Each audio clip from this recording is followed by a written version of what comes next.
Let me know if there's anything. Okay. Oh, Hey everyone, welcome to the Tom's Hardware Podcast. For today, Pi Day, March 14th, 2023.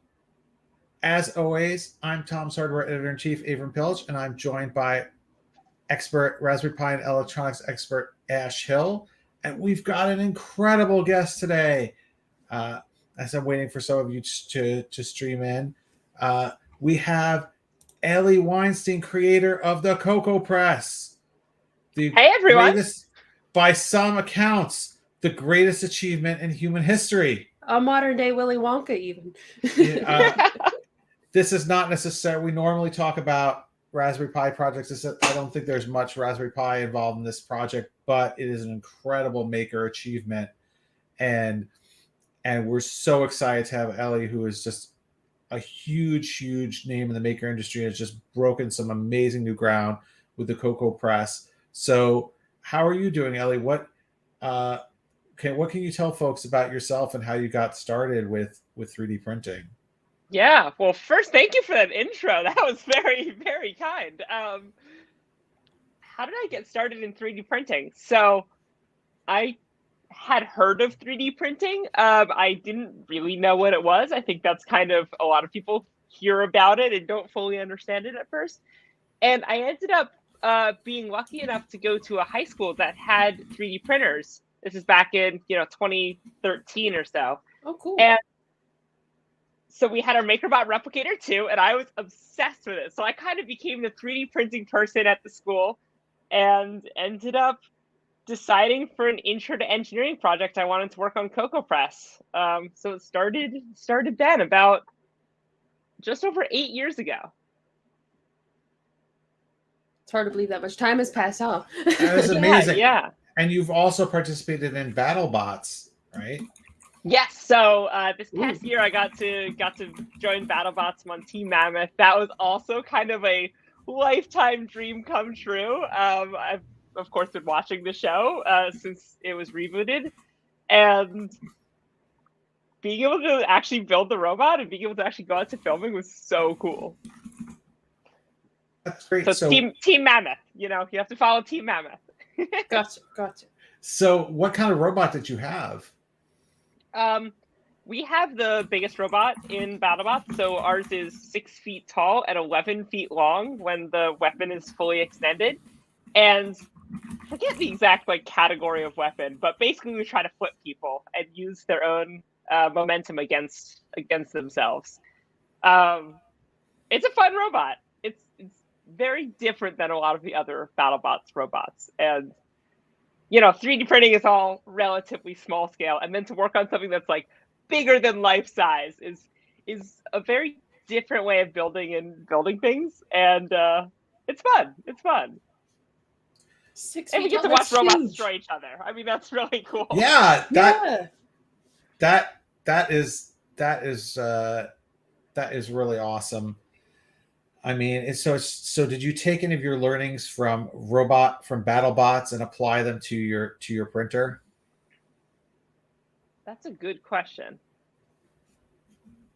More just about kind of the whole process of designing a thing. They're very different ways of fabrication. We do a lot of welding in BattleBots, a lot of very rough tolerances. It just kind of has to fit. Whereas, of course, designing a printer that you're going to make a whole bunch of, every printer has to work reliably instead of bespoke one-off or two-off machines. But I think there's a lot to be learned from just design for assembly. Between fights, we have 12 hours maybe, and I like to sleep at some point too. So we have 12 hours to assemble the robot. So you have to design it knowing that everything's going to get destroyed. You have to rebuild this whole thing overnight. Actually, they kick you out of the pits at midnight, but ideally rebuild it before midnight. And so yeah, definitely some lessons to learn, but very different construction of materials. One is way less edible than the other. So your robot that you built, I imagine it's got some 3D printing elements involved too? Yeah, so we have our kind of battery holders and motor controller holders and everything there 3D printed. And then that's all kind of encased in foam because, as you might imagine, there's a lot of vibrations that happen when you have a weapon spinning at 250 miles an hour, cutting through steel on your robot. There's a lot of vibrations that go right into, you know, your battery and motor controller and everything. So the last thing that we want is any sort of lipo fire in our robot. So we have some 3D printed stuff. We have some of it's out of just like PETG, and then some of it is fancier, like Mark Forged Onyx, or stuff like that. Excellent. So let's talk about the greatest achievement in human history. Chocolate.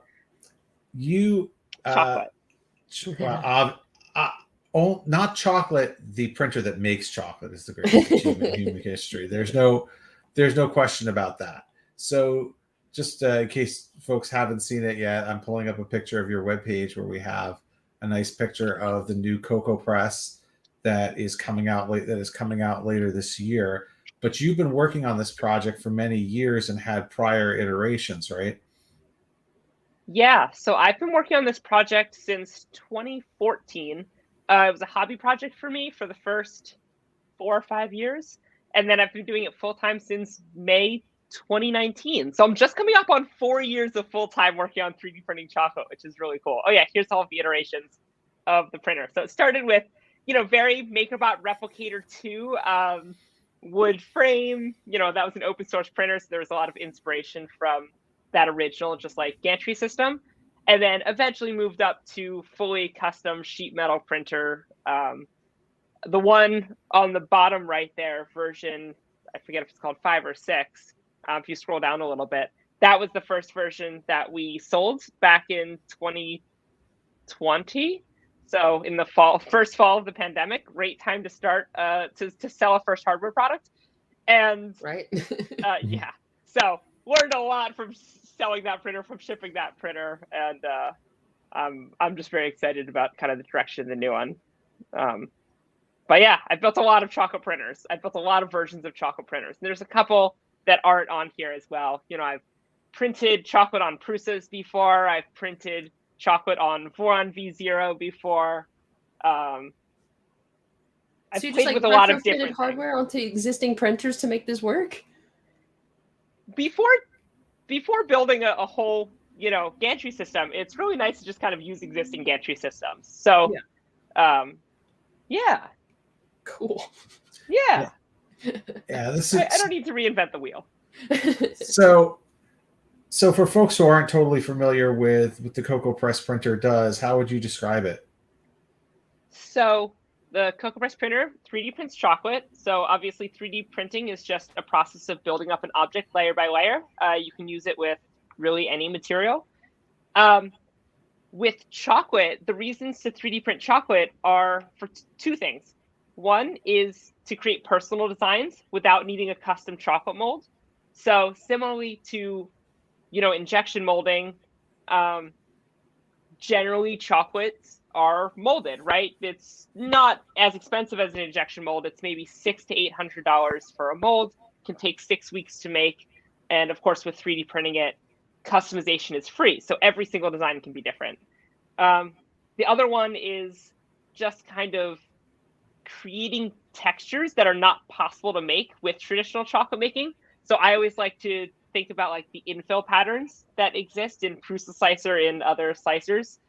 And that gives a really interesting mouthfeel when you bite into it. It crumbles in a different way, almost like an Aero bar or something would be. But suddenly you can do that and combine it with the personalization, combine it with your existing chocolates, and create things that there's no other way to make it besides 3D printing the chocolate. So it's really fun to kind of combine existing chocolate manufacturing techniques, combine it with additive manufacturing, and just see where it makes sense, see where it doesn't make sense. That is very interesting. That was a longer tangent as that's going on, but no, that's cool. That's great. I was so impressed by the I don't know what you call it, the fish that you printed, which has moving the parts. Articulated fish. Yeah, Yeah, I can print and place gears. I can print a fish that has, like built-in hinges. It's articulating. Oh, cool. I really like these like texture samples that I do. So this one Yeah. is this one's the gyroid texture, and then just like other infill patterns. And these are always my giveaways at trade shows because they're really fun, and They people probably can don't pick which last one they long. want. They don't. No, I'm trying to bring 500 to the next show. That's not enough. It's not going to be because everyone wants to take it home for people around them. Last show, I think I brought 200 and I ran out within 45 minutes. So can you use, yeah. how do you make chocolate filament? Can you use any chocolate? What about the temperature? Like, what can you talk about what goes into making the chocolate for the printer? Yeah, so I heat up the chocolate so I start with chocolate cores. And these are the chocolates that go into the printer. It's basically just a cylinder of chocolate, completely air bubble free. Where do you get those?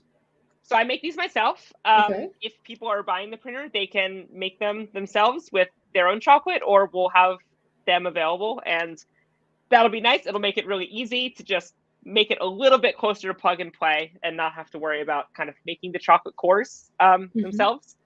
But we then take this, the printer heats it up slowly over the course of 15 minutes and heats it to just below body temperature. So we're trying to heat it up to the lowest temperature in which it will flow. We push on it with about 10 pounds of force, and then it solidifies right after it's printed in ambient temperatures. And that's how we do it. That is really cool. I imagine that took a little bit of trial and error to make sure that it solidified at the exact right time. Otherwise, you would have had a goopy mess. Yeah, so we've been working on different chocolate formulas. We've tried. The best part of my job is getting to taste all of the different chocolates because I have to do some quality control, right? So I've tested, dozens of brands of chocolates, and now we're working with the manufacturer on the most recent one.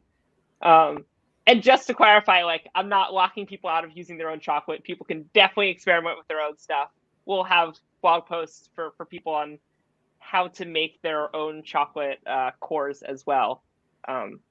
But it also takes a lot of trial and error, especially to make them air bubble free. You have an air bubble in this. Suddenly you missed a layer. You missed two layers and your chocolate print fails. So there's definitely a lot of work that has gone into the cores. So we have some cool questions from the audience.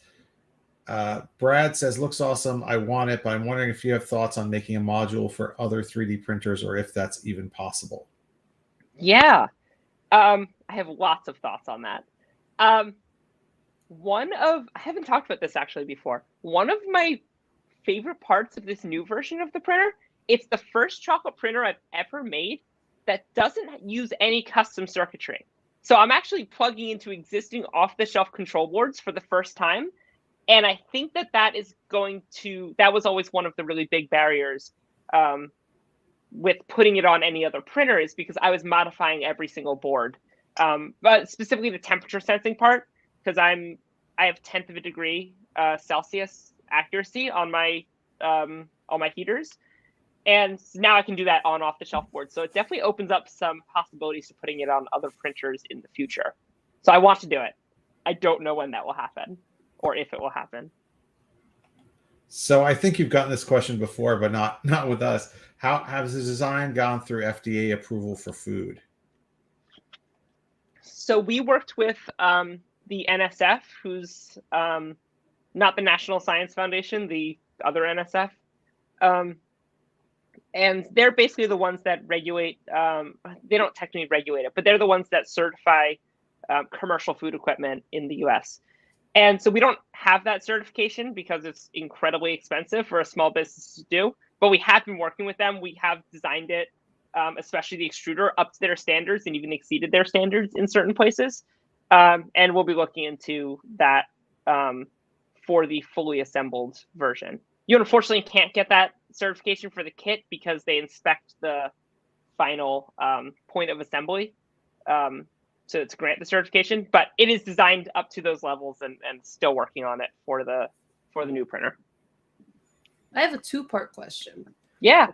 first, have you experimented with something other than chocolate, like maybe white chocolate or candy bark? And two, and if assuming the answer is yes, have you considered having a printer that can create things with both? So like you have white chocolate and then dark chocolate and make some designs using like how you would multi-filament printer.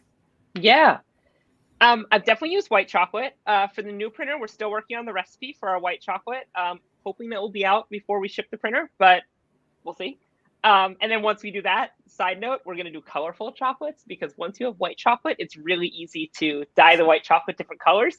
Suddenly you can do roses and all of this stuff out of chocolate, which I'm really excited about. Chocolate bark, I don't know exactly what chocolate bark is. I think it's just chocolate with additives in it, mostly. I might be wrong about that. But you can definitely like pause chocolate prints and put things in it and have it, restart the prints. We did that with hot chocolate bombs, where we paused it in the middle. We put edible glitter and marshmallows in it, and then resumed the print and shipped those, and that was really fun. Huh. Back to the last question. Speaking of shipping chocolate, we also do have our space, like, with the health department in Pennsylvania. We do have all of those certifications as well. What was the second part? Oh, and combining different colors and different chocolates in one print. That would be really cool. We haven't done any work with that. I would love nothing more than a tool changing chocolate 3D printer at some point. It's not, I don't have any plans to make one, but hey, I've put it on your radar. That's good enough. Oh yeah. It's there. It's in my mind for sure. So if you wanted to make something that had a filling, how would you do it? Could you pause? You would pause and fill it? Yes, yeah, so you can either just hit pause on our touchscreen, or you can put a G-code command in it.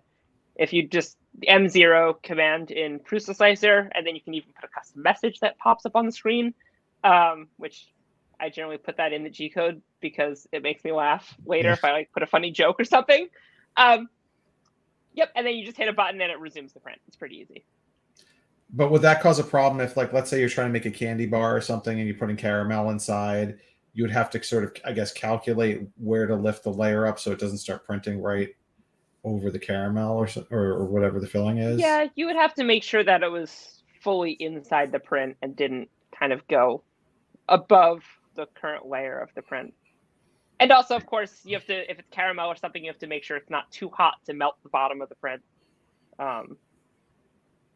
Depending on your additive. I've mostly put like marshmallows and glitter, edible glitter, into prints. Have you ever had any trouble if you pause a print and the chocolate hardens in the line, or does it stay warm enough usually while you're paused? The chocolate that's already printed can solidify, and then I have, a dual zone heating system that's super accurate, and so the chocolate in the extruder itself doesn't have an issue with that. That would be awful. That's good. Yes. What happens if you don't? Sorry. No, you go. I was just gonna say, in 7 versions of making this printer, I've had a lot of clogs. And, I have a lot less now, but yes. What I was going to ask, similar to that, is what happens if you don't use up the whole core during your print? Can you save it, or is it kind of you got to dispose of it because it's been melted already? You can definitely save it. If you just turn off the printer and turn it on the next day, that's the easiest way. It's a little bit harder to kind of remove it if you wanted to use like a different type of chocolate and then come back to it later. But if you're just going to use it a day, a week, a month later, you can definitely just leave it in the cartridge and come back to it. Cool. Let's see. Lots of questions. Is the bed a non-stick layer, or do you need to scrape the print off? We use basically like silicone baking mats for the bed, like you would use maybe to make cookies in an oven. And so it is non-stick. I usually scrape it off, but it's also incredibly flexible. We just use 4 thumb screws for the bed. You take it off and you just peel it. Nice. Yeah. That just makes sense. Yeah, it just makes sense. Exactly. So cool. Well, because this is Pi Day, I did want to ask, is there any way to use this with Octoprint with a Raspberry Pi? Most likely. I can't say I've done it before. I have printed chocolate on Clipper using a Raspberry Pi before in one of our previous prototypes. We use Marlin on the current one, but I don't see why you couldn't use Octoprint.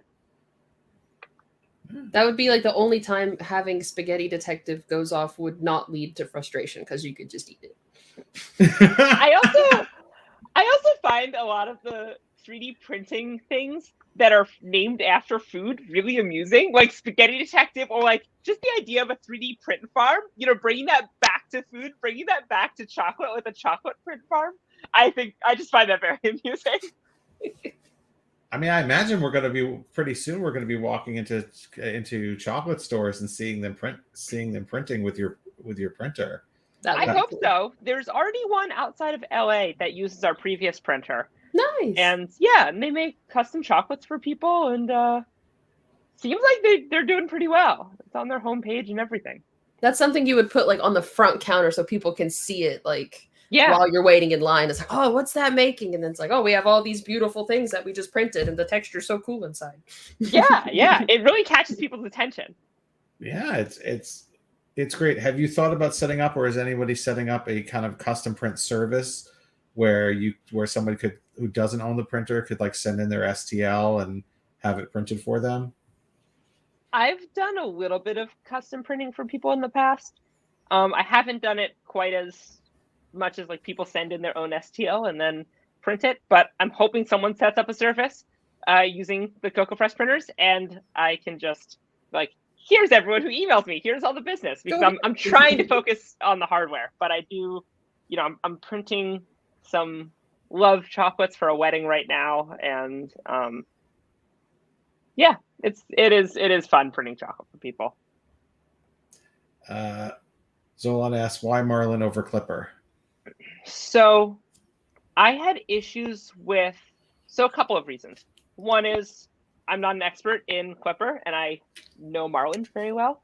And specifically, if I use Clipper, I have to support chocolate shops with setting up their Wi-Fi and setting up. I just know some of the chocolate shops I've worked with in the past are not the most. They don't know the most about tech, and so if I had trouble with it, I would have some trouble helping chocolate shops go through that setup process. And I find Marlin just really simple for that. But the other big reason is I couldn't get the temperature to be calibrated as easily in Clipper. So their PID calibration could not quite get the accuracy that I needed from it. And that is what ultimately pushed me back to using Marlin was, I'm at plus or minus a tenth of a degree Celsius. I have 2 heating zones in my extruder. And so I do a lot of fun things in the temperature, custom thermistor profiles and stuff. And that is just easier to get right in Marlin than it was in Clipper. Yeah, no doubt. As I can back you up there that using Clipper, setting up Clipper is a pain. Yeah. I tried to get it running on a printer, and I had to spend weeks, and I had to kind of give up. And, some people who are buying the printer want to go to trade shows, want to show it off there.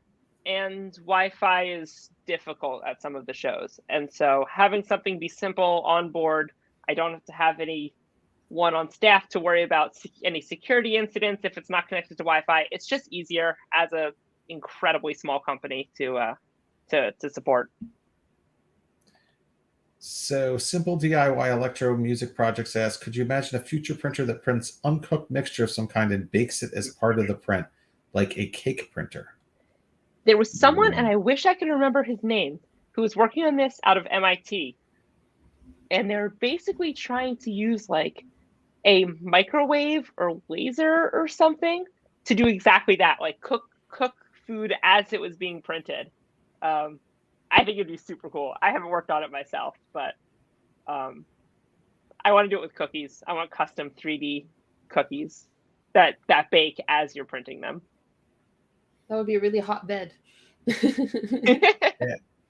Yeah, that would be really cool if you could have it, if you could have one that makes cookies too. But I mean, chocolate is such a great, chocolate is such a great start, and something that, like, so what gave you the inspiration that you wanted to 3D print chocolate?